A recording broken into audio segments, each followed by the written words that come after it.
నాకు MLA ticket ఇప్పిస్తానని చెప్పి వేమన సతీష్ 7 కోట్లు తీసుకున్నాడు, మాకు న్యాయం చేయండి సీఎం చంద్రబాబు గారు అంటూ ఓ మహిళ వాపోయింది. మీకు రైల్వే కోడూరు ఎమ్మెల్యే టికెట్ ఇప్పిస్తానని చెప్పి వేమన సతీష్ మీ దగ్గర 7 కోట్ల రూపాయలు తీసుకున్నారు అనే మాట వాస్తవమేనా కాదు? అతను వచ్చి మురళి మీ మిస్సెస్ కొద్దిలే నువ్వు తీసుకుందు టికెట్ నీకు ఇప్పిస్తాను నేను అని చెప్పి మా ఆయన్ని తీసుకొని పోయి మొత్తం అందరు పెద్ద పెద్ద నాయకులకు అందరికీ తిప్పడం జరిగింది సార్. మీతో డబ్బులు ఎన్ని ఉన్నాయి అవి అన్నీ తెచ్చిస్తే నేను టికెట్ ఓకే చేసుకొని వస్తానని చెప్పి. హస్బెండ్ చూస్తేనేమో చిన్న ప్రభుత్వ ఉద్యోగి, ఆర్థిక పరమైనటువంటి పట్టు ఉందని చెప్పి చాలామంది అనుకోరు. ఎక్కడి నుంచి తీసుకొచ్చి ఇచ్చారు 7 కోట్లు? నిజమే అనుకునే లోపే మీరు ఒక వీడియో రిలీజ్ చేశారు, మమ్మల్ని ఎవరో చెప్పించారు వేమన సతీష్ అమాయకుడే అని చెప్పి. డబ్బులు అడిగితే అతను చంపేస్తాడని చెప్పి అంటున్నాడు, మీరు డబ్బులు అడగొద్దంట అని చెప్పి వేరే అన్న మాకు చెప్పారు సార్. అలా ఆయనకు బాగాలేదు సార్, ఆయన కూడా ఆయన బలవంతంగా తీసుకొని కారులో ఎక్కించుకున్నారు సార్. ఏం చేస్తాను బెదిరించారు పోలీసు వాళ్ళు? నా కొడుకుని చంపేస్తాను, నా భర్తని చంపేస్తాను, ఉద్యోగం తీపిచ్చేస్తాము. ఇంత జరిగిన తర్వాత చంద్రబాబు నాయుడు గారికి లోకేష్ గారికి చెప్పే ప్రయత్నం చేయలేదమ్మా మీరు? వేమన సతీష్ గారి పేరు ఎత్తుతానే అక్కడ పిఏ ఉంటారు కదా, అతన్ని పిలిపించి మన పార్టీని నమ్ముకొని 7 కోట్లు అతనికి ఇచ్చింది, ఆ డబ్బులు ఇప్పిద్దామన్న ఆలోచన వాళ్ళకి లేదు కదా సార్. ఇంకా నాకు న్యాయం జరిగినప్పుడు ఇంకా వాళ్ళు చంపేదేంటి సార్, నేనే చనిపోవాలని అనుకుంటున్నాను. ఈరోజు నేను తెలుగుదేశం పార్టీని నమ్ముకొని తెలుగుదేశం కోసం చేసిన కృషి అసలు నా ఫ్యామిలీ కోసం చేసిన ఒక్కరోజు కూడా లేదు సార్. చంపేస్తారేమో అనే భయం వల్ల దాన్ని అలా చేయాల్సి వచ్చిందని చెప్తున్నారు. క్లియర్ కట్గా చెప్పండి, ఇదే మాట మీద ఉంటారా? భవిష్యత్తులో మళ్ళీ ఏమన్నా మాట మారుస్తారు? ఎవరైనా బెదిరించినా? చంపేసినా కూడా సార్, నన్ను చంపేసినా కూడా చచ్చిపోవడానికి సిద్ధంగా ఉన్నా సార్.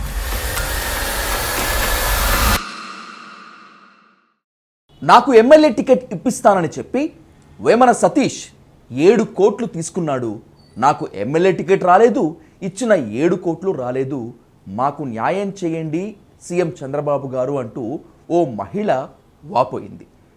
నిజమేనేమో అనుకునేలోపు ఎన్నో నాటకీయ పరిణామాలు జరిగి ఓ సెల్ఫీ వీడియో రిలీజ్ అయింది. ఎవరి పనైతే ఆరోపణలు మోపారో అవి ఓ రాజకీయ పార్టీ దురుద్దేశంతో చేయించినవనో లేకపోతే ఓ ప్రలోభానికి లోనై చేశామంటూ ఓ సెల్ఫీ వీడియో చెప్పుకొచ్చింది. కట్ చేస్తే మళ్ళీ ఇప్పుడు కథ మొదటికొచ్చింది. కథ ఎక్కడి నుంచి ప్రారంభమైంది, ఎక్కడ మలుపులు తీసుకుంది, ఎందుకిన్ని యూటర్న్ తీసుకుంది అనేటువంటి దానిపై మాత్రమే కాకుండా ఆ 7 కోట్లపై నిజమెంత అబద్ధమెంత అనేటువంటి దానిపై ఇన్ డీటెయిల్గా ఇన్ డెప్త్గా డిస్కస్ చేద్దాం రైల్వే కోడూరు టీడీపీ నేత టి సుధామాధవి గారితో. అమ్మా నమస్తే. ఈ మధ్యకాలంలో ఆంధ్రప్రదేశ్లో మాత్రమే కాకుండా తెలుగు రాష్ట్రాల్లో కూడా మీ ఎపిసోడు అత్యంత హైలైట్ అయిందమ్మా.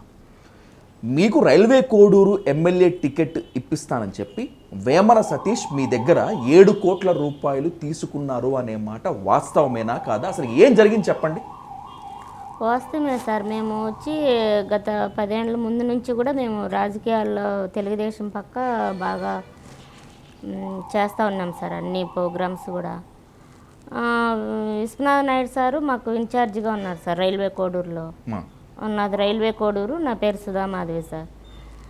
మాకు ఇన్ఛార్జిగా ఉన్నారు సార్ విశ్వనాథ్ నాయుడు సార్ గారు. ఆ సార్ గారు ఏమన్నారంటే ఇంతకుముందు లక్ష్మీప్రసాద్ అన్న అనే అతను ఉన్నాడు సార్, అతనికి ఎమ్మెల్యే టికెట్ ఇంతకుముందు ఇచ్చినారు. అప్పుడు మా దగ్గరకు కూడా వచ్చి అన్న మీరంతా నాకు సాయం చేయాలమ్మా అది ఇదని. కొండూరుకి ఓన్లీ వైఎస్ జగన్ గారు మొత్తం కొండూరు పెనంగళూరు మండలం మొత్తం సార్ వైఎస్ జగన్ గారి పార్టీ అన్నమాట మొత్తం అందరూ. అప్పుడు ఆయన వచ్చి నాకు ఈ విధంగా మీరు ఓట్లు వేయించి నన్ను గెలిపించాలమ్మా అని చెప్పి మమ్మల్ని బ్రతిమలాడడం జరిగింది సార్. సరే అని మేము అప్పుడు చేసాం సార్, కానీ అప్పుడు ఓడిపోయారు సార్ అన్న. ఆ తర్వాత అన్నకు ఇవ్వడం లేదు, రేవతి గారు వచ్చారు ఎమ్మెల్యే టికెట్ కోసము అని చెప్పి మాకు తెలిసింది సార్. అప్పుడు మేము విశ్వనాథ్ నాయుడు సార్ గారిని కలవడం జరిగింది సార్. విశ్వనాథ్ నాయుడు సార్ గారు ఏమన్నారంటే, సరే అమ్మ ఒకరిని మాదిగల్లో ఒకరిని మాలల్లో చెప్తాను, నేను అధిష్టానం దగ్గరికి తీసుకెళ్తాను, మీరు పార్టీకి బాగా సేవ చేయాలమ్మా, టికెట్ ఆశిస్తున్నారు కదా, ప్రతి ప్రోగ్రాం చేయాలి మీరు, బాగా యాక్టివ్గా ఉండాలమ్మా అని చెప్పి సార్ గారు చెప్పడం సో జరిగింది. రైల్వే కోడూరు తరపున ఎమ్మెల్యే టికెట్ మీరు ఆశించిన మాట, మీరు కోరుకున్న మాట వాస్తవం. వాస్తవం సార్. ఓకే. ఆ సార్ చెప్పడంతో మేము అన్ని ప్రోగ్రాములు చేశాం సార్. బాబు సూర్తి భవిష్యత్తు గ్యారెంటీను, సూపర్ 6ను, సార్ గారు జైల్లో ఉన్నప్పుడు 53 రోజులు నిరాహార దీక్ష, ఉదయం పోయి మా ఊర్లో అందరినీ తీసుకొని పోయి, మేమంటే కొంచెం అక్కడ బాగుంది సార్ పేరు, మా పెద్దోళ్ళ నుంచి కూడా అక్కడ కొంచెం రైతుల దగ్గర కూడా మమ్మల్ని తక్కువగా చూసేవాళ్ళు కాదు సార్. మీరు పుట్టింది పెరిగింది రైల్వే కోడూరేనా లేకపోతే? మేము పుట్టింది పెరిగింది కొండూరు సార్, పెనగలూరు మండలం కొండూరు సార్. కొండూరు వచ్చి అత్తగారు ఊరు సార్, చక్రంపేట వచ్చి అమ్మగారు ఊరు సార్. మా అమ్మ వచ్చి సొంతం మా ఇంటి ఆయనకు అక్క సార్, పెద్ద అమ్మ మేనరికం. మా అమ్మమ్మకి వచ్చి 2 కొడుకులు 5 మంది కూతురు సార్. పెద్ద అమ్మ కూతుర్ని నేను సార్. అప్పుడు టికెట్ మాకు ఇస్తామని చెప్పేసరికి మేము బాగా తెలుగుదేశంలో యాక్టివ్గా చేయడం జరిగింది సార్. అది తెలుసుకున్న వేమన సతీష్ గారు మా ఇంటి ఆయన దగ్గరకు వచ్చారు సార్. వచ్చి మీరు ఈ ప్రోగ్రాములు చేస్తూ ఉండండి, నేను కూడా ట్రై చేస్తాను. ఎవరు చెప్పారు వేమన సతీష్కి మీరు టికెట్ ఆశిస్తున్నారని? తెలియదు సార్, మేమంతా ప్రోగ్రాం చేస్తున్నాం కదా సార్, నిరాహార దీక్ష ఉదయం పోయి సాయంత్రం వరకు ఉండి 10 జీబులు అట్లా వేసుకొని పోయి అక్కడ నిరాహార దీక్ష చేస్తా. కోడూరు టీడీపీ ఆఫీస్కి పోయి అందరినీ కొండూరు నుంచి మనుషులను తీసుకుపోయి మేము టీడీపీ ఆఫీస్లో బయట నిరాహార దీక్ష చేయడం అట్లా జరిగింది సార్. అట్లా చేయడము, మళ్ళా బాబు చుట్టూ భవిష్యత్తు గారింటి దామంచర్ల అని అడవిలో ఉంటాయి సార్ ఎస్టీ కాలనీలు, అవన్నీ కూడా అక్కడికి కూడా పోయేసి మేము, అప్పుడు చలికాలం సార్, అది డిసెంబర్ జనవరి సార్, అప్పుడు కూడా పోయి మేము అక్కడికి, అప్పుడు వర్షాలు అవన్నీ, అప్పుడు కూడా ఆ టైంలో కూడా మేము పోయి సార్కి జరిగిన అన్యాయం, సార్ని జైల్లో అనవసరంగా పెట్టారు, సార్ని మనం విడిపించుకోవాలనుకుంటే ఈ విధంగా మనం ఓటేసి గెలిపించుకోవాలని ఆయన ఇచ్చిన బాండ్ ఉంది కదా సార్, ఆ బాండ్లో ఉండేటివన్నీ నేను చదివి చెప్పడం జరిగింది సార్. ప్రతి ఒక్కరికి డబ్బులు ఇస్తారు, చదివినా చదవకపోయినా నిరుపేదలకు డబ్బులు వేస్తారు, ఎంతమంది పిల్లలు తెలుగుదేశం పార్టీ ఇచ్చిన హామీలు అన్నీ కూడా నేను వాళ్ళకి చదివి వివరించి చెప్పాను సార్. చాలామంది కూడా ఏడమ్మ ఆయన వస్తే కరెంట్ ఎక్కువ ఇస్తా అది ఇది అంటే, లేదమ్మా నన్ను చూడండి, నేను సార్తో మాట్లాడి నేను అసెంబ్లీకి పంపిస్తే నేను ఆ సార్ మాట్లాడి భంగపడుకొని మన నియోజకవర్గానికి ఏమేం కావాలో నేను అన్నీ మాట్లాడి నేను చేపిస్తాను, నన్ను చూడండి సార్ని కాదు అన్నట్టు నేను అక్కడ చెప్పాను సార్. ఎందుకంటే అక్కడంతా మొత్తం అంతా జగన్ వైఎస్ రాజశేఖర రెడ్డి అంటే చాలా అభిమానం సార్ అక్కడ అందరికీ. దాంతో నేను చెప్పడంతో కూడా గెలిచింది వైసీపీయే కదా 2019. అవును సార్, అవును సార్, శ్రీనివాసులు కదా ఎమ్మెల్యే అక్కడ. శ్రీనివాసులు అన్న కూడా మాకు బంధువే సార్. అప్పుడు అట్లా జరిగింది సార్. నేను అందరికీ ఈయనకు జరిగిన అన్యాయం గురించి నేను చెప్పడం చేయడం అన్నీ అక్కడ నేను ప్రతిదీ తెలుగుదేశం పార్టీకి పోతూ ఉంటాయి సార్. మేము చేసిన ప్రోగ్రామ్స్ అన్నీ తెలుగుదేశం గ్రూప్లో మొత్తం అన్నీ పోతూ ఉంటాయి సార్. అలా తెలుసుకుంటారా? అలా తెలుసుకున్నారో ఎట్లా తెలియదు కానీ అతనికి కూడా కోడూరు పక్కనే ఏదో కంపపల్లి ఏదో అయింది ఊరు సార్. అవును. అట్లా తెలుసుకొని అతను మా దగ్గరికి వచ్చి, వేమన సతీష్ గారి అసలు ఊరు రాజంపేట అంటారు, నిజమేనా? రాజంపేట ఫ్యామిలీ ఉన్నారు సార్, వాళ్ళ అమ్మ నాన్న అక్కడే ఉన్నారు సార్. ఓకేమ్మా. అవి తెలుసుకున్న అతను వచ్చి, మురళి మీ మిస్సెస్ కొద్దిలే, నువ్వు తీసుకుందు టికెట్, నీకు ఇప్పిస్తాను నేను అని చెప్పి మా ఆయన్ని తీసుకొని పోయి మొత్తం అందరు పెద్ద పెద్ద నాయకులకు అందరికీ తిప్పడం జరిగింది. మీకు కాదు, మీరు తీసుకోండి అంటే ఆయన గవర్నమెంట్ ఉద్యోగి కదా, రిజైన్ చేయించారు. మీ భార్యని ఇవన్నీ చేస్తూ ఉండమను, ఒకవేళ లేడీకి అయితే మీ మిస్సెస్కి ఇద్దాము, జెంట్స్కి అయితే నువ్వు తీసుకుందువు అని చెప్పి మా వారిని తీసుకెళ్ళి మొత్తం అంతా తిప్పారు సార్.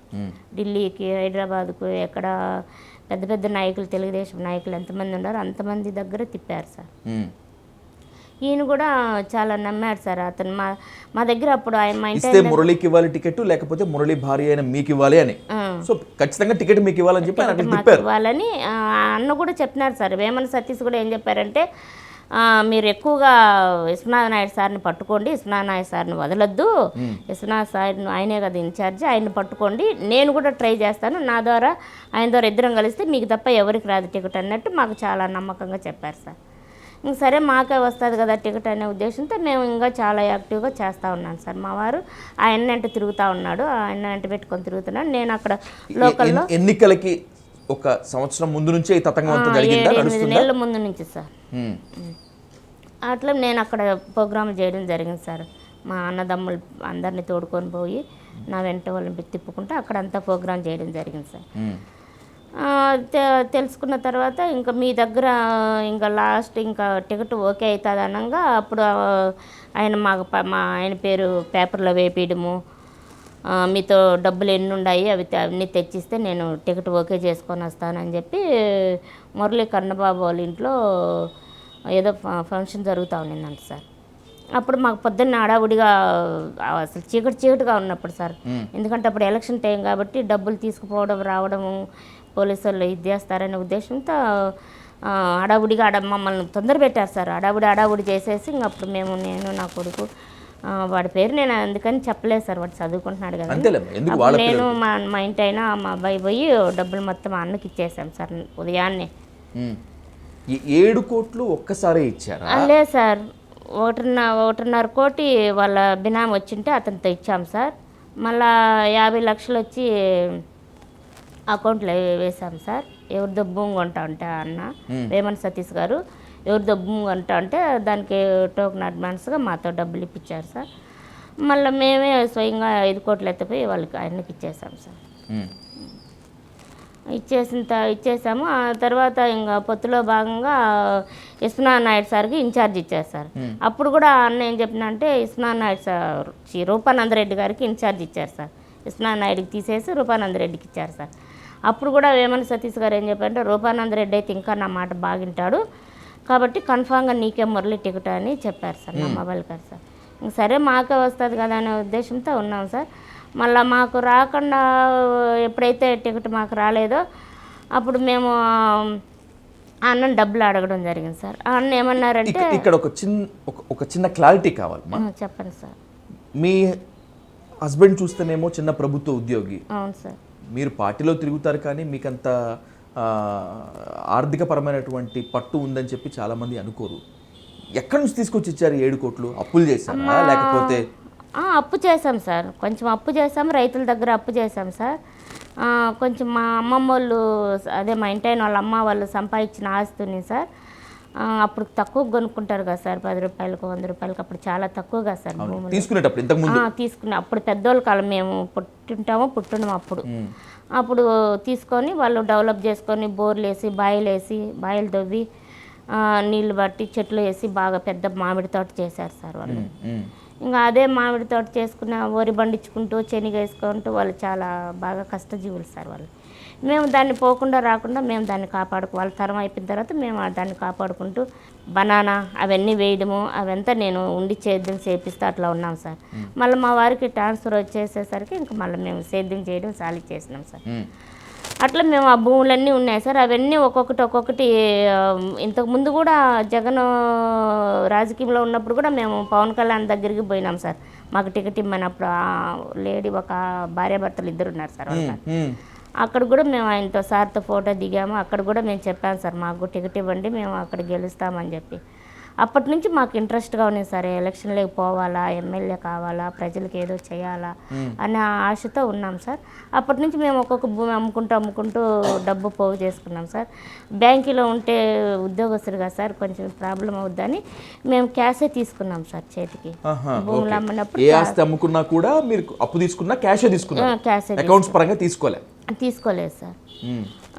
అవన్నీ భూములు అమ్ముకుంటే కొంచెం డబ్బులు కొంచెం మేము జమ చేసుకొని మా ఇంట్లోనే పెట్టుకున్నాం సార్ డబ్బులు మొత్తం. మళ్ళా కొంచెం అడవిలో సుమారుగా 40 ఎకరాలు అట్లా 70 ఎకరాల దాకా తీసుకోవడం అమ్మడం తక్కువకు ఒక 5,000కి 1,00,000 రూపాయలకి అట్లా భూములు తీసుకోవడము అమ్మడము ఎక్కువకి అట్లా అమ్ముతా మేము డబ్బులు రొటీన్ చేసుకొని ఆ డబ్బులంతా ఎట్టి పరిస్థితుల్లో ఎమ్మెల్యే కావాల్సిందే అనుకొని ఎమ్మెల్యే టికెట్ తెచ్చుకోవాలంటే ఏ పార్టీ తరపునైనా ఎమ్మెల్యే కావాలా అన్నది అప్పటి నుంచి ఆలోచన. ఎందుకంత పట్టు ఎందుకు వచ్చింది మీరు అంత? ఏమో సార్ మా ఇంటి ఆయనకు ఎలక్షన్ అంటే చాలా ఇష్టము. నేను ఇంట్లో నుంచి బయటికి పోను, అయినా ఇంకా ఆయన ఇష్ట ప్రకారం భర్త చెప్తే భారీగా చేయాలి కదా సార్. అందుకనేసి ఇంక ఆయన అడుగుజాడలో నేను నడవడం జరిగింది సార్. నాకు ఇప్పియాలని ఆయన ఆలోచన ఉండింది. ఆయనకు ఉద్యోగం చేస్తే అట్లా ఉన్నాడు కదా, నాకే ఇప్పియాలని ఆయన ఆలోచన ఉండింది.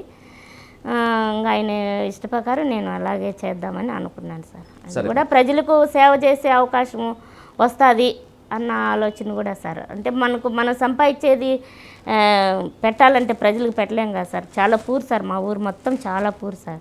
మనం ఏదన్నా సాయం చేయాలన్నా మనం స్వయంగా చేయలేం కదా సార్. అదే రాజకీయంగా పోతే కొంచెం ప్రభుత్వం ద్వారాను మనము చేస్తే ప్రజలకు కొంచెం ఏదో సాయం చేసినట్టు ఉంటుంది కదా సార్. అదే ఆలోచనతో మేము రాజకీయాల్లోకి పోవాలని ఆశపడ్డాం sir. Railway Koduru MLA ticket ఇప్పిస్తానని చెప్పి టీడీపీ నుంచి వేమన సతీష్కి మేము 7 కోట్ల రూపాయలు ఇచ్చాము పలు దఫాలుగా అని చెప్పి దానికి తగ్గట్టుగా కొన్ని వాట్సాప్ చాటింగ్లు, కొంత ఆన్లైన్ ట్రాన్సాక్షను, అలాగే కొన్ని వీడియోలు కూడా రిలీజ్ చేశారు. చాలామంది నమ్మారు మిమ్మల్ని. నిజమే అనుకునే లోపే మీరు ఒక వీడియో రిలీజ్ చేశారు. మాకేంది, మమ్మల్ని ఎవరో చెప్పించారు వేమన సతీష్ అమాయకుడే అని చెప్పి. అది ఏం జరిగిందంటే సార్, మేము అతన్ని డబ్బులు అడగడము, మేము వాయిస్ SMS పెట్టడం అట్లా చెప్తా ఉంటే వాళ్ళు మాకు రిప్లై ఇవ్వలేదు సార్. ఫోన్ అసలే ఎత్తడం లేదు సార్ అతను. అప్పుడు మేము భయపడుతూ అట్లా ఉంటే ఒక అతను వండుకొని మిమ్మల్ని డబ్బులు అడిగితే అతను చంపేస్తాడని చెప్పి అంటున్నాడు, మీరు డబ్బులు అడగొద్దంట అని చెప్పి వేరే అన్న మాకు చెప్పారు సార్. అప్పుడు మేము భయపడి రాజంపేటలో ఉన్న తెలుగుదేశం పార్టీ దగ్గరికి పోయాం సార్. అక్కడ జగన్మోహన్ రాజు సార్ అని ఉన్నారు సార్, తెలుగుదేశంలో ఇన్ఛార్జ్ ఏదో సంథింగ్ ఆయనకు ఉన్నాడు సార్. ఆయన దగ్గరికి పోయాం సార్. మాకు జరిగిన అన్యాయం చెప్పాను సార్ జగన్మోహన్ రాజు సార్ గారికి చెప్పాం సార్. ఆ సార్ ఏమన్నారంటే, అమ్మ మీకు జరిగిన అన్యాయము ఏదన్నా ఒక లెటర్ రూపంలో తీసుకొచ్చి ఇస్తే నేను అది ఇస్తానని పెడతానమ్మా, మిమ్మల్ని పిలిపించి సార్ ఏదో సెటిల్మెంట్ చేస్తారు, మీరు ఇది చేయొద్దమ్మా, ఎక్కువ ఇదైతే పార్టీకి దెబ్బ వస్తుంది నాన్న, చేయొద్దని చెప్పి సార్ గారు కూడా చెప్పారు సార్. మేము కూడా ఆ ఉద్దేశంతోనే పార్టీ దెబ్బ తినకూడదు, లేకలాగా గెలిచింది Chandrababu Naidu sir bad name రాకూడదని మేము ఆయన ఎంతవరకు వినయంగా, ఆయన మాకేదో బాకీ ఉన్నట్టుగా మేము వినయంగా అడుగుతూ ఉన్నాం సార్. చాలా వరకు అది అట్లా అడిగినాం సార్. అది తెలుసుకున్న తర్వాత ఆ సార్ ఏమన్నారంటే, మీరు ఒక చిన్న లెటర్ ఇచ్చండి అమ్మా అని చెప్పి జగన్మోహన్ సార్ గారు చెప్పారు, జగన్మోహన్ రాజు సార్ గారు చెప్పారు సార్. అప్పుడు మేము మెట్లు దిగి వస్తుంటే అక్కడ అన్నోళ్ళు ఎవరో వండుకొని లెటర్ ఏం మాట్లాడారు ఏమంటే, ఇది కానీ అని చెప్తే, లెటర్ వద్దమ్మా ఒక చిన్న వీడియో చేసి పంపించండి, అది వాళ్ళు వింటే మీకు తొందరగా రియాక్ట్ అవుతారని చెప్పారు సార్. అప్పుడు నేను ఇంటికి పోయి అప్పటికి చేయలేదు సార్, ఇది ఏదన్నా మళ్ళీ పబ్లిక్ అయితే బాగోదని నేను చేయలేదు సార్. మా వారు వచ్చి, నువ్వు చేయకపోతే ఎట్లా, మనకు డబ్బులు రావు కదా, చేయాలి కదా అని చెప్పి సార్ సరే అని మా వారు డ్యూటీ పోయారు. మా వారికి తెలియని కూడా తెలియదు సార్. నేను కొంచెం సెల్ఫీ వీడియో చేసి, సార్ మాకు ఇట్లా అన్యాయం జరిగింది సార్, మీరు దయచేసి మాకు సాయం చేయండి సార్ అని చెప్పి చంద్రబాబు సార్ గారికి, లోకేష్ సార్ గారికి, పవన్ కళ్యాణ్ సార్ గారు ముగ్గురు పేర్లు పెట్టి బ్రతిమలాడుతూ ఒక వీడియో చేశాను సార్. ఎవరికి పంపించారు ఆ వీడియో? తెలుగుదేశం పార్టీ రాజంపేటలో ఉన్న సార్కి పంపించాం సార్. ఆ సార్ మరి అధిష్టానం పెట్టారో మరి వేమన సతీష్కి పెట్టారో తెలియదు కానీ సార్, ఆ వీడియో పోయిన వెంటనే 1 గంట 2 గంటలకల్లా మా వారికి ఫోన్ వచ్చిందండి సార్, మీరు పోలీస్ స్టేషన్కి రావాలా అని చెప్పి. నేను ఈ మాది డ్యూటీలో ఉన్నా అంటే, మీ మిస్సెస్ని పంపేయండి అంటే. మా మిస్సెస్ ఎట్లా వస్తుంది సార్, నైట్ పూట నేను వచ్చిన తర్వాత వస్తానంటే, ఏం కథలు పడుతున్నావు రాండి అంటే, సరే సార్ వేమన్న అన్న వచ్చినాడని మా వారు అడిగారంట సార్. రాలేదు, మీరు రావాలన్న అంట. ఆ అన్న వస్తే కదా ప్రాబ్లం సాల్వ్ అయ్యేది. మేము ఇద్దరు ముఖాముఖ కూర్చుంటే ప్రాబ్లం ఏంటంటే, అవును సార్, రాజంపేట పోలీస్ స్టేషన్ నుంచి ఎస్ఐ మరి సిఐ ఎవరో చేశారంట అని చెప్తే, లేదు మీరు రావాలి, అతను రాడు, అతను ఎందుకు వస్తాడని చెప్పి గట్టిగా గదురుకున్నారంట సార్. అప్పుడు మేము భయపడి ఇంకా నైట్ వచ్చేసాం సార్ విజయవాడకి. తెలుగుదేశం పార్టీ ఆఫీస్కి పోయి సార్కు మొత్తం చెప్పేసి, చంద్రబాబు సార్ గారిని కలిసి మా బాధ అంతా చెప్పుకుందాం, ఇంకెట్టయినా సరే మమ్మల్ని ఎన్ని రోజులైనా సరే సార్ని కలిసి మా బాధ మొత్తం సార్కి చెప్పి, ఆ సార్ ఏం చేస్తే అది చేయండి. ఎందుకంటే మీ జిల్లాలో మీ బాధ పట్టించుకునేవారు ఎవరు లేరు, పట్టించుకున్నా కూడా మీకు న్యాయం జరగదు, ఎందుకంటే అక్కడ పోలీస్ నుంచి వేధింపులు వస్తున్నాయి కాబట్టి. అవును సార్, అందుకోసం విజయవాడ వచ్చేసాం సార్. వాళ్ళు తీసుకుపోయి మా కాడ ఇట్లా తప్పుడు సాక్ష్యాలు చెప్పిస్తారు కదా సార్, అందుకనేసి మేము భయపడి వచ్చేసాం సార్. వచ్చి నైట్ అక్కడ ఉండి ఉదయం మరుసటి రోజు ఇంకా ఆఫీస్కి పోదాము సార్కి చెప్పుకుందాం అనుకునే లోపల మా సెల్ ట్రాప్ చేసి మమ్మల్ని పట్టేసుకున్నారు సార్. ఇంకా పట్టేసుకొని మా వారిని తీసుకొని, ఆయనకు కొంచెం హెల్త్ బాగాలేదు సార్, ఈ డబ్బులంతా పోయి ఆయన కిడ్నీ లివర్ మొత్తం అన్నీ ఇంజూర్ అయ్యి మేము ఏలూరులో ట్రీట్మెంట్ తీసుకుంటే ఆయన కోమాలోకి వెళ్ళిపోయి చావు బ్రతుకుల్లో ఉన్నారు సార్. ఒక వారం కోమాలో ఉన్నారు సార్. మళ్ళా బతికించుకొని ఎట్లా తీసుకొచ్చుకున్నాం సార్. అలా ఆయనకు బాగాలేదు సార్. అయినా కూడా ఆయన బలవంతంగా తీసుకొని కారులో ఎక్కించుకున్నారు సార్. నన్ను మా కారులో ఎక్కించుకున్నారు సార్. ఆ కారు కూడా నెంబర్ ప్లేట్ లేని కారు వేసుకొని వచ్చారు సార్ వాళ్ళు. మిమ్మల్ని తీసుకెళ్ళింది పోలీసులా లేకపోతే వేమన సతీష్ మనుషులా? మేము వేమన సతీష్ మనుషులే అనుకున్నాం సార్. కానీ వేమన సతీష్ గారు పంపించిన పోలీసులు సార్, రాజంపేట నుంచి వచ్చిన పోలీసు. ఆయన మీ మీద కంప్లైంట్ ఇచ్చారమ్మా అక్కడ వేమన సతీష్? ఇచ్చారంట సార్. ఎవరో విష్ణు అని అతని దగ్గర ఇప్పించారంట. ఏమని? మురళికి వేమన సతీష్కి లావాదేవీలు ఏదో బిజినెస్ చేస్తున్నారు, ప్లాట్ల వ్యాపారము, దాంట్లో ఏదో లావాదేవీలు ఆయనకు నష్టం వచ్చిందని చెప్పి వేమన సతీష్ గారి మీద వేమన సతీష్ గారికి మురళి మీద ప్రాణహాని ఉందని చెప్పి కంప్లైంట్ ఇచ్చారంట సార్. అది మాకు ఇవ్వలేని కూడా ఇవ్వలేదు సార్.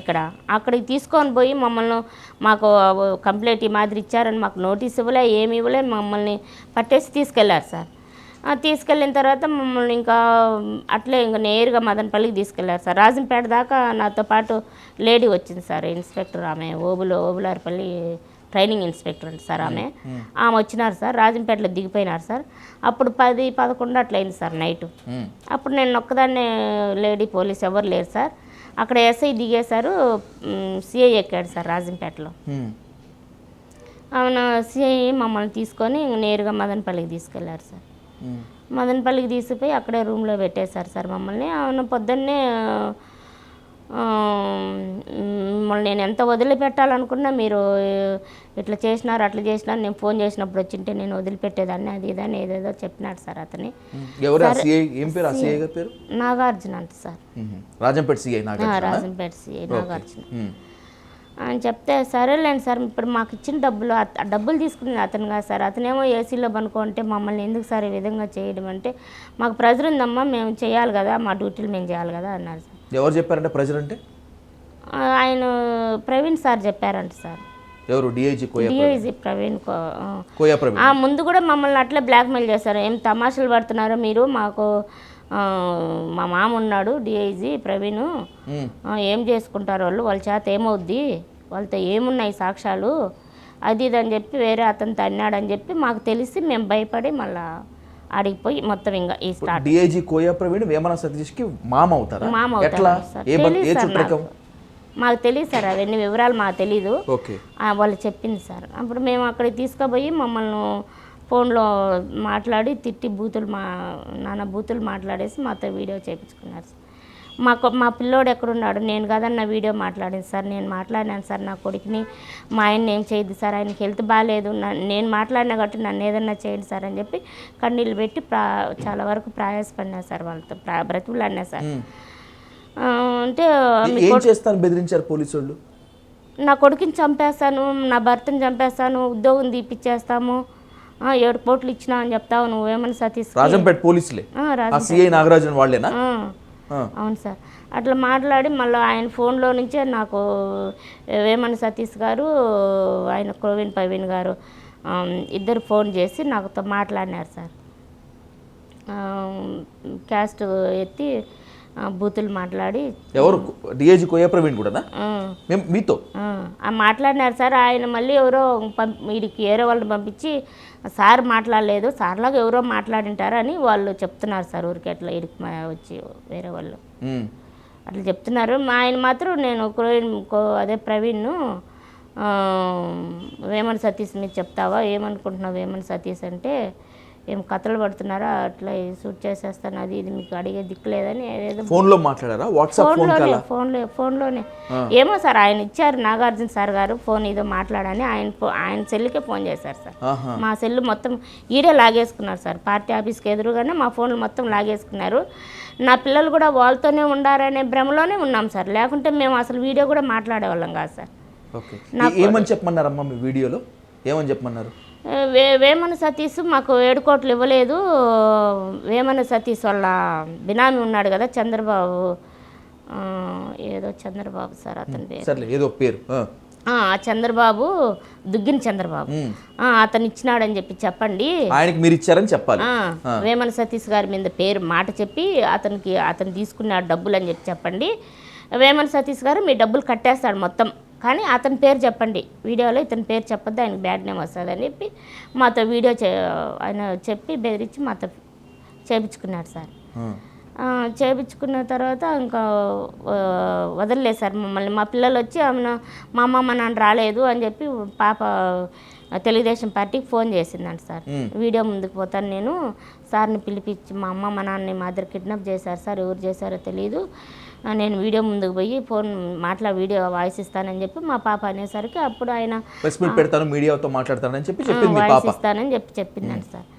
నేను ఎంత వదిలిపెడదాం అనుకుంటే మీరు ఏదో వీడియోలు చేపించి అది చేపించి ఇది చెప్పి నీ కొడుకు నా మీద కేసు పెట్టాడంట, నీ కొడుకు కాదు మీ వాళ్ళు ఎవరో కేసు పెట్టారంట, అది ఇది అని చెప్పి మమ్మల్ని అన్నాడు సార్. లేదులేండి సార్ ఎవరు చెప్పలేదంటే, లేదు మీ వాళ్ళు మా మీద కేసులు పెడుతున్నారు అది ఇది అని, మిమ్మల్ని నుంచి పోవాలనే ఉండారా మీరు, ఏమన్నా చేయాలన్నా. ఇదంతా రాజంపేట పోలీస్ స్టేషన్లో జరిగిందమ్మా. రాజంపేట పోలీసు వాళ్ళు మదనపల్లికి తీసుకెళ్లి మదనపల్లిలో బెదిరించారు సార్ మమ్మల్ని. రాజంపేటలో రాయచోటికి తీసుకెళ్ళలేదు. అక్కడ కూడా జరిగింది Madanapalle police station, Madanapalle police స్టేషన్లోనే. మా పిల్లలు వేరే మా భూమి కొనుక్కున్నాడు సార్ రాయచోట్లో. రాజన్న అని మా 2 కోట్లకి భూమి కొన్నాడు సార్. మాది 30 ఎకరాలు 40 ఎకరాలు సంథింగ్ కొన్నాడు సార్. దానికి 2 కోట్లు ఇచ్చారు సార్ అన్న అప్పుడింత ఇస్తే మా డబ్బులు కూడా మేము జమ చేసుకున్నాం సార్. ఆ అన్నకు చెప్పిందంట పాప ఏడ్చి, మా నాన్న అమ్మని ఎవరో తీసుకెళ్లారు అంకుల్ అంటే, ఆ అన్న పోయి పోలీస్ స్టేషన్లో చూసారంట సార్. రాజంపేటలోనూ రాయచోట్లోనూ చూస్తే మేము లేవని చెప్పేసరికి పాప అప్పుడు నేను వీడియో ముందుకు పోయి వాయిస్ ఇస్తానని చెప్పి ఆమె ఇది చేసేసరికి అప్పటికప్పుడు ఇంకా సార్ గారికి నా కొడుకు వచ్చి సార్ దగ్గరికి శ్రావణ్ సార్ దగ్గరికి వచ్చి కేసు వేయించారంట సార్. అప్పుడు హడావుడిగా అప్పటికప్పుడు మా మీద కేసు పెట్టినట్టు పేపర్స్ అంతా తయారు చేయించి మాతో సంతకాలు తీపించుకొని, నాతో మా వారితో సంతకాలు తీపించుకొని వీడియో మాట్లాడి, ఈ విధంగా వీడియో మాట్లాడండి పంపిస్తాను, లేదంటే నీ కొడుకుని చంపేస్తాం, నీ భర్తను చంపేస్తాం, అది ఇది అని బెదిరించినారు సార్. బూతులు మాట్లాడి, చాలా బూతులు. ఆమెను వీడియో మాట్లాడిన తర్వాత ఇంకా తీసుకొచ్చారు సార్. తీసుకొచ్చి మేము మధ్యాహ్నమే శ్రావణ్ సార్కి తీసుకొచ్చామని చెప్పారంట సార్. మేము అక్కడే ఉన్నాం, మేము రాజంపేటలో ఉన్నామని చెప్పు, మా బంధువుల ఇంట్లో ఉన్నామని చెప్పు, మాకు ఉద్యోగాలు పోతాయి, అది ఇదని భంగపడుకుంటారు. ఒక దిక్కున మళ్ళీ తిడతారు సార్, బెదిరిస్తారు, తిడతారు. అట్లా చేస్తూ ఉంటే నాకు 2 కొడుకులు ఉంటారు, నాకు ఫ్యామిలీ డిస్టర్బ్ అవుద్ది, మీరు అట్లా చెప్పకూడదు, ఇట్లా చెప్పాలా, అవన్నీ చెప్పించినారు సార్ మా దగ్గర ఆయన నాగార్జున సార్ గారు.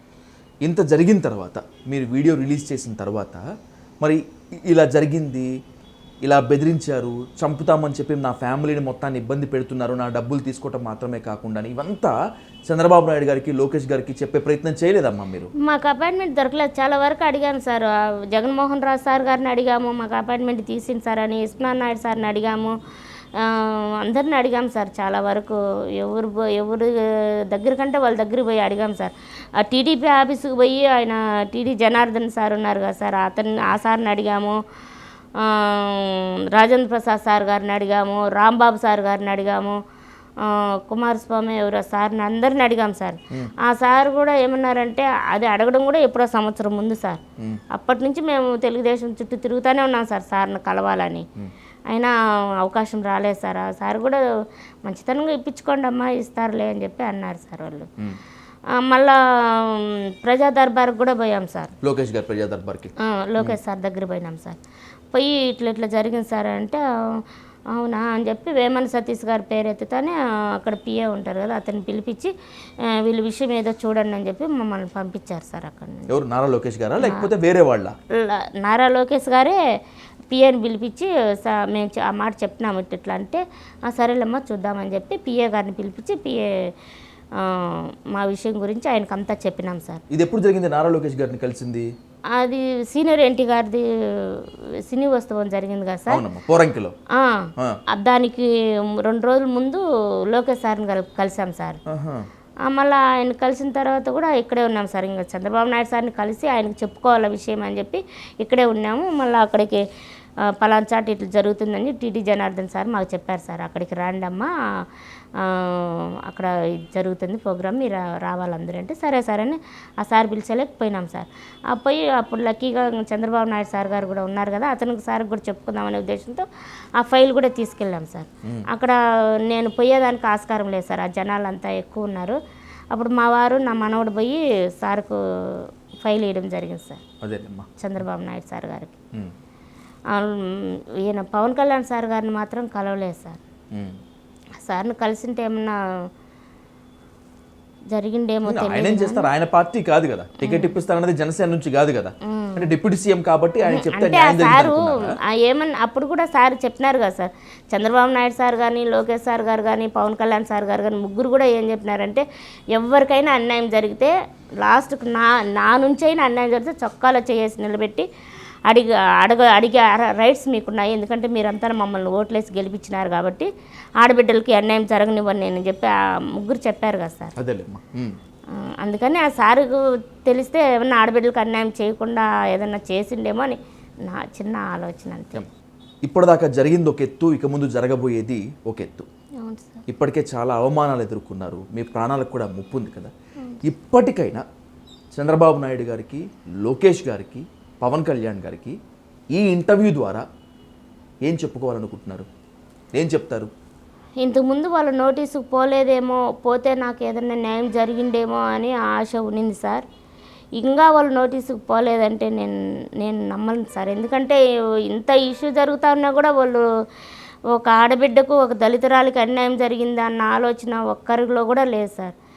కేవలం ఆయన నాయుడు, ఆయనకే తప్పు అతని వైపు ఉన్నా కూడా అతనికే ఇచ్చేయాలని ఆలోచిస్తున్నారు. కానీ ఒరే ఒక దళితురాలు ఈమె నా కోసం ఇంత కష్టపడింది, ఊరంతా తీసుకెళ్ళి ఈమె ఇంత నా కోసం ఇంత కష్టపడింది, ఇంత చేసింది, మన పార్టీని నమ్ముకొని 7 కోట్లు అతనికి ఇచ్చింది, ఆ డబ్బులు ఇప్పిద్దామన్న ఆలోచన వాళ్ళకి లేదు కదా సార్.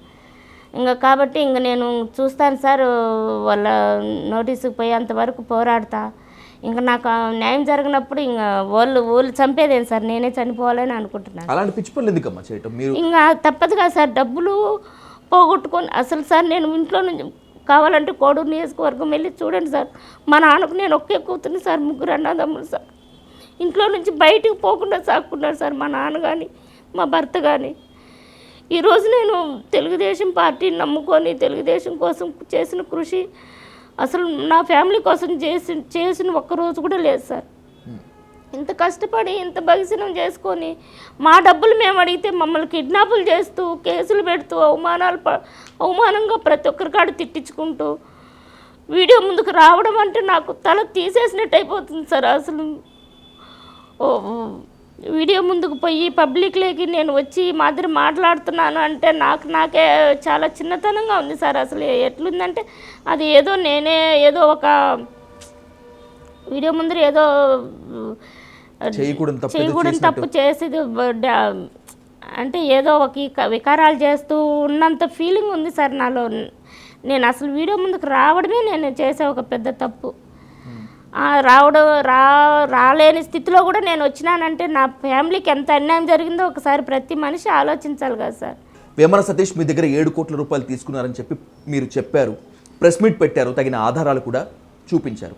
తర్వాత ఒక వీడియో రిలీజ్ చేశారు, వేమన సతీష్కి ఏం సంబంధం లేదు అని. ఇప్పుడు దాన్ని పోలీసుల ఒత్తిడి వల్ల, బెదిరింపుల వల్ల, చంపేస్తారేమో అనే భయం వల్ల దాన్ని అలా చేయాల్సి వచ్చిందని చెప్తున్నారు. ఇప్పుడైనా కూడా మాధవి గారు క్లియర్ కట్గా చెప్పండి, ఆన్ రికార్డ్ ఇంటర్వ్యూలో ఇదే మాట మీద ఉంటారా? భవిష్యత్తులో మళ్ళీ ఏమన్నా మాట మారుస్తారు? ఎవరైనా బెదిరించినా, చంపేసినా కూడా సార్, నన్ను చంపినా కూడా నేను వాళ్ళు నన్ను తీసుకెళ్ళి నన్ను చంపేస్తా అన్నా కూడా నేను చెప్పను సార్. నన్ను చంపినా కూడా చచ్చిపోవడానికి సిద్ధంగా ఉన్నా సార్. ఎందుకంటే సార్ పాటికి డబ్బులు పోయి బగిసినమయ్యి నా బిడ్డలకు నేను కనీసం పెద్దోళ్ళు వాళ్ళ సంపాదించిన ఆస్తి నా బిడ్డలే కదా సార్ అనుభవించాలా. వాళ్ళను కూడా నేను వాళ్ళకు అన్యాయం చేసి వాళ్ళు నోరు కొట్టి నేను మొత్తం తీసుకెళ్ళి వేమన సతీష్ గారికి ఇచ్చి ఈరోజు నేను ఈ స్థితిలో ఉన్నాను, నా బిడ్డలను కూడా ఈ స్థితిలో పెడుతున్నా అంటే మరి నేను బ్రతికి వేస్ట్ కదా సార్. నేను ఎందుకు బ్రతుకుతున్నానో నాకే అర్థం కాలేదు సార్. ఇంకొకటి సార్ మరి వేమన సతీష్ అని అతని నేను సిన్సియర్గా నీ టికెట్ కోసం ట్రై చేశాను మురళి అంటున్నారు కదా సార్. సిన్సియర్గా నా వాట్సాప్ చాటింగ్ లో చెప్పారు అంటున్నారు కదా సార్. తనే అంటున్నాడు కదా సార్. 50 లక్షలకు ఎవరైనా సిన్సియర్గా ట్రై చేస్తారా సార్? జనరల్గా మనకు ప్రతి ఒక్క ప్రజలు ఆలోచించాలా, అధినేతలు కూడా ఆలోచించాలి సార్. అతను అతని పిస్టేజ్కి నేను డబ్బులు తీసుకోవాలా అంటున్నాడు. సరే నువ్వు తీసుకోలేదా అని నీ మనస్సాక్షి తెలుసు, నా మనస్సాక్షి తెలుసు. నువ్వు తీసుకున్నావు లేదా నాకు తెలుసు, నీకు తెలుసు. నువ్వు డబ్బులు తీసుకోకపోతే 50 లక్షలకు ఎమ్మెల్యే టికెట్ ఇస్తారా సార్ ఈ జనరేషన్లో? జనరల్గా ఆలోచించండి సార్, ఇస్తారా సార్? మరి నువ్వు 7 కోట్లు తీసుకోకుండానే నువ్వు అంత సిన్సియర్గా ఎలా చేశారు వేమన సతీష్ గారు చెప్పండి సార్. అది అధిష్టానం కూడా అడగాలి కదా సార్. ఆమె ఎలా పెట్టింది డబ్బులు, ఆమెకి అంత అర్హత లేదు, ఆమెకి అంత రేంజ్ లేదు అని చెప్పి మాట్లాడినారు కదా సార్ చాలామంది. మరి నాకు అంత రేంజ్ ఉందా లేదా, మేము అంత డబ్బులు ఇచ్చామా లేదా, రైతుల దగ్గర అప్పులు చేసుకున్నాము, అంతో ఇంతో మా పెద్దోళ్ళు సంపాదించిన ఆస్తులు ఉన్నాయి అవి అమ్మేసుకున్నాము, ఇంకా పొలాలు ఉన్నాయి అవి లీజుకి ఇచ్చాము, అవన్నీ మేము లీజుకి ఇస్తూ అన్నీ చేశాము. అవన్నీ చేస్తూ మేము 7 కోట్లు జమ చేసుకొని అతనికి ఇస్తే కూడా మమ్మల్ని క్వశ్చన్లు వేస్తూ ఎలా ఇచ్చావు, నీకు అంత స్తోమత లేదు కదా అని ప్రతి ఒక్కరు నన్ను క్వశ్చన్లు వేశారు సార్. మరి అతను ఎందుకు అడగలేకున్నారు సార్? నీకు ఎలా 7 కోట్లు ఎలక్షన్ టైంలో నీకు ఎలా వచ్చింది? అమర్నాథ్ రెడ్డి గారి స్థలం ఎలా కొన్నారు, మీకు ఎలా వచ్చిందని చెప్పి అతన్ని ఎందుకు క్వశ్చనించలేదు సార్ అధిష్టానం కానీ ఎవరైనా కూడా? ఒక దళితురాలు కాడ అంత డబ్బులు తీసుకొని మా నోరు కొడితే వాళ్ళ ఫ్యామిలీ ఏం బాగుపడతారు సార్? సార్ గారు పిలిపించి వేమన సతీష్ గారిని నన్ను పిలిపి ముఖాముఖి ఆయన తీసుకున్నది లేని ఆయన నోటుకుండా ఆయన చెప్తాడు. నేను తీసుకున్నట్టు నేను ప్రూఫ్ చూపిస్తా సార్కి. మీకు నమ్మకం కలిగిందా? అవునయ్యా ఈమె డబ్బులు ఇచ్చింది, ప్రూఫ్స్ ఉన్నాయి, ఆ టైంలో నువ్వు ఎలా కొన్నావు ఆ భూములు అని చెప్పి మీరు అడగండి. మీకు రైట్స్ తండ్రి హోదాలో మీరున్నారు, చంద్రబాబు సార్ గారు అడగచ్చు. మీకు అడిగే రైట్స్ ఉన్నాయి. ఈరోజు నాకు దళితకు న్యాయం జరిగితే రేపు చంద్రబాబు నాయుడు సార్ గారిని ఎలా ఊరేగిస్తారంటే అలా ఊరేగిస్తారు. తప్పు మేము చేస్తుంటే మాకు శిక్ష ఇదే నా డిమాండ్. కులం గురించి చూడొద్దు. అతను నా కులము, ఇది తక్కువ కులము, దీనికి అన్యాయం చేద్దాము, అతనికి డబ్బులు దోచిపెడదామన్న ఆలోచన తీసివేసి ఒక తండ్రి ప్లేస్లో మీరు ఉన్నారు కాబట్టి నన్ను పిలిపి ఆ సార్ని పిలిపి వేమన సతీష్ గారు అన్నను పిలిపిండి, మేమిద్దరం కూర్చుంటాం. అతను తీసి ప్రూఫ్లు ఆయన ఏమేమి ఆస్తులు కొన్నాడో ఎలక్షన్ టైంలో నీకు ఎలా వచ్చినాయని అతను అడుగు. ఏమమ్మా నువ్వు ఎలా ఇచ్చినావు 7 కోట్లు నన్ను అడుగు, నేను చెప్తా. మేము కపిల్ సిటీలో సీట్లు వేసుకున్నాం సార్, ప్రైవేట్ సీట్లు వేసుకున్నాం సార్, 1 కోటి రూపాయలు తీసుకున్నాము, ఆస్తులు కొన్నాము, దానికి 1 కోట్లు వచ్చాయి, దాన్ని ఇచ్చాము, రాజన్నకు అమ్మినాము, 2 కోట్లు ఇచ్చాము, ఇల్లు కూడా అమ్మేసాము, 1 కోటి రూపాయలు 1 కోటి చిల్లరకు ఇల్లు అమ్మేసాము, అది ఇచ్చాము. మొత్తం నేను అంతా జమ చేసి మీకు 7 కోట్లు చూపిస్తా. అతని కాదు నా 7 కోట్లు నాకు ఇప్పిండి. అతను నా డబ్బులు తీసుకోలే కదా, మరి ఎలా కొన్నారు అన్న ఆస్తి ఆ టైంలో? ఇప్పుడు ఎలక్షన్ టైంలో ఒక 1000 రూపాయలు అటు ఇటు రావాలంటే నీకు అమెరికా నుంచి రావాలన్నా కూడా కుదరదు కదా సార్, 1000 రూపాయలు రావాలన్నా కుదరదు కదా. మరి అలాంటప్పుడు బ్యాగులు కోట్లు ఎలా వస్తాయి సార్? మాది రాజంపేట, వాళ్ళది ఇక్కడ ఉంటే మాది ఇంకొంచెం మాటల దూరం సార్, ఒక 1/2 కిలోమీటర్ కూడా ఉండదు, ఒక 5 నిమిషాల్లో ఇల్లు పోవచ్చు వాళ్ళ ఇంటికి, మేము మా ఇంటికి వాళ్ళు. ఆ ఎలక్షన్ టైంలో మేము డబ్బులు ఇస్తే మా డబ్బులతో అమర్నాథ్ రెడ్డి ఆస్తులు కొన్నావు, టీచర్స్ కాలనీలో రైల్వే స్టేషన్ అవతల ఇల్లులు కొన్నావు, అవన్నీ ఎలా వచ్చాయి సార్? అడిగే వాళ్ళు మమ్మల్నే క్వశ్చన్ వేస్తున్నారు కానీ మమ్మల్ని అడుగుతున్నారు కానీ నీకు అంత స్తోమతలు కదా, నువ్వు దళితురాలు కదా, మీ మాలోళ్ళ దగ్గర అంత డబ్బులు ఎలా వస్తాయని చెప్పి ప్రతి ఒక్కరు నన్నే క్వశ్చన్ వేస్తున్నారు సార్. అంటే ఆయన ఎన్ఆర్ఐ కదా సార్, మరి 50 లక్షలు కూడా లేవా సార్? ఎన్ఆర్ఐ దగ్గర 50 లక్షలు లేకుండా మాతో వేయించుకునే అతను ఆ పక్కా ప్రూఫ్ ఉన్నాయి కాబట్టి 50 లక్షలు ఇచ్చావు మురళి అంటున్నాడు. ఆ పక్కా ప్రూఫ్లు వీడియోలు కూడా ఉన్నాయి, కట్టలు నీకు అకౌంట్లో వేసిన డబ్బులు కాకుండా వీడియోలు కూడా ఉన్నాయి, కట్టలు తీసుకెళ్తున్నావు. ఆ డబ్బులు కూడా ఎంత అవుతాయి? అవి కూడా 50 లక్షలు అవుతాయా? నీ దగ్గరికి వచ్చి బ్యాగులు తీసుకొచ్చి 5 కోట్లు ఇచ్చాం, దానికి ప్రూఫ్ లేదా? దానికి మాట్లాడలేవా, చెప్పలేవా? మరి సరే నేను తీసుకున్న డబ్బులు నా కాడ ప్రూఫ్ లేదా అని నువ్వు అంటున్నావు. నువ్వు కొన్న డబ్బులు ప్రూఫ్లు చూపి. నువ్వు కొన్నావు కదా ఆస్తులు, 5 కోట్లు ఇచ్చి అమర్నాథ్ రెడ్డిది కొన్నావు కదా, దానికి ప్రూఫ్లు చూపి. ఎలా కొన్నావు? 5 ఏళ్ళకి ఒకసారి వచ్చి మాలాంటి అమాయకుల్ని, మాలాంటి దళితుల్ని మోసం చేసి కోట్లు ఆస్తులు సంపాదించి కోట్లు డబ్బులు తీసుకొని ఆస్తులు సంపాదించుకొని నువ్వు మళ్ళీ అమెరికాకి వెళ్ళిపోతే నిన్ను నమ్ముకొని కోట్లు నీకు ఇచ్చిన నడు రోడ్లో పడాలి నా బిడ్డలు, భార్యలు, ఫ్యామిలీ మొత్తము. డబ్బులు అడిగితే కేసులు పెట్టి జైల్లో పెట్టి మా కాడ తప్పుడు వాగ్మూలాలు తీసుకుంటారా మీరు? అడగాలి కదా సార్. పవన్ కళ్యాణ్ సార్ అడగాల, లోకేష్ సార్ గారు అడగాల, చంద్రబాబు నాయుడు సార్ గారు అడగాలి కదా సార్. ఎలా వచ్చినాయప్ప నీకు ఇవన్నీ అని చెప్పి అడగాలి కదా సార్. ఆ సార్ వాళ్ళు కూడా ఇంత జరుగుతున్నా నెల అవుతున్నా కూడా వాళ్ళు మమ్మల్ని పిలిపించకుండా అతన్ని పిలిపించి మమ్మల్ని పిలిపించి ఏమయ్యా ఇచ్చిందా లేదా, ఏమమ్మా నువ్వు ఇచ్చినావా, ఎలా ఇచ్చావని మమ్మల్ని అడగాలి కదా సార్. ఒక తండ్రి హోదాలో ఉన్నారు కదా అతను, అడగాలి కదా. తప్పు మీదైనా తేల్చాలి, తేల్చాలి కదా. సరే ఈ రోజు ఉన్నావు, రేపు ఎలక్షన్ అప్పుడు రేపు ఎలక్షన్ రేపు ఈసారి నెక్స్ట్ ఎలక్షన్ వస్తుంది కదా, అప్పుడు ఎలక్షన్ వచ్చినప్పుడు ఈ మాత్రం నాకు అన్యాయం జరిగితే ఎవరు వస్తారు సార్ ముందుకి? ఏ దళితురాలు వస్తారు సార్? ఈయన పోయి అమెరికాలో కూర్చుంటాడు. నీ సేవ చేయాలంటే మా దళితులే కదా సార్ రావాలా, మా మాదిగోలే కదా సార్ నీకు వచ్చి సేవ చేయాలా, ఓట్లు అడగాల, పలానా సార్కి ఓటు వేయండి, పలానా వాళ్ళకి ఓట్లు వేయని చెప్పి మేము మాలాంటి వాళ్ళే కదా సార్ రావాలా? ఈరోజు నాకు న్యాయం జరగకుండా నాకు అన్యాయం జరిగి నన్ను చంపేయడమో, నా కాడ బూతులు మాట్లాడేయడమో, నన్ను చంపేయడమో, నన్ను కిడ్నాప్ చేయడమో, లేదా నా భర్తను బెదిరించో, నా భర్తను చంపేస్తామని బెదిరించో, నా బిడ్డను చంపేస్తామని బెదిరిస్తే ఈరోజు ఓకే నన్ను చంపేస్తావు. ప్రతి దళితులను చంపేలేవు కదా సార్ నువ్వు. ఓహో, ఆయన చేతిలో ఒక పోలీస్ డిపార్ట్మెంటే ఉండొచ్చు, ఆయన చేతిలో ఒక ఎమ్మెల్యే, ఒక ముఖ్యమంత్రి ఉండొచ్చు, ఒక మంత్రినే ఉండొచ్చు, మొత్తం డిపార్ట్మెంట్ అంతా ఆయన పక్క ఉండొచ్చు, కాదండంలే. కానీ న్యాయం ఉంటుంది కదా సార్. న్యాయం అనేది ఒకటి ఉంది కదా నా దగ్గర. కనీసం కొంచెమైనా న్యాయం చేయాలి కదా. మీరు అన్నట్లుగా ఈ ఇంటర్వ్యూ ద్వారానైనా మీరు అభ్యర్థిస్తున్నటువంటి చంద్రబాబు గారు, నారా లోకేష్ గారు, పవన్ కళ్యాణ్ గారు స్పందించాలని, అసలు ఏది తప్పు, ఏది ఒప్పు, ఏది అబద్ధం, ఏది నిజం అని ఈ ప్రపంచానికి చూపించాలని ఖచ్చితంగా మనం కూడా కోరుకుందాం. ఈ న్యాయ పోరాటంలో మీరు తప్పు చేయనంత వరకు డైలీ న్యూస్ మీతో ఉంటుంది. మీరు తప్పు చేశారు అని తేలిన రోజు ఖచ్చితంగా ఇలాగే నిలదీస్తాను సార్. నేను చెప్తున్నా నేను తప్పు చేశాను, నా దగ్గర అతను డబ్బులు తీసుకోలేదు, నేను తప్పు చేశానంటే నిర్బంధంగా నా తల శిరసు వంచి నా శిరసును ఖండించమనే దానికి కూడా నేను సిద్ధమే సార్. చంపేయడానికి, చచ్చిపోవడానికి కూడా మీ చేతుల్లో కూడా సిద్ధమే. మీరు తప్పు చేయలేదు అనేటువంటి ఆ విశ్వాసము మీ మాటల్లో కనిపిస్తుంది. ఏది ఏమైనప్పటికీ మీకు న్యాయం జరగాలని మనస్ఫూర్తిగా కోరుకుంటూ థ్యాంక్ యూ సో మచ్ సుజమ్మ గారు. థ్యాంక్ యూ అండి.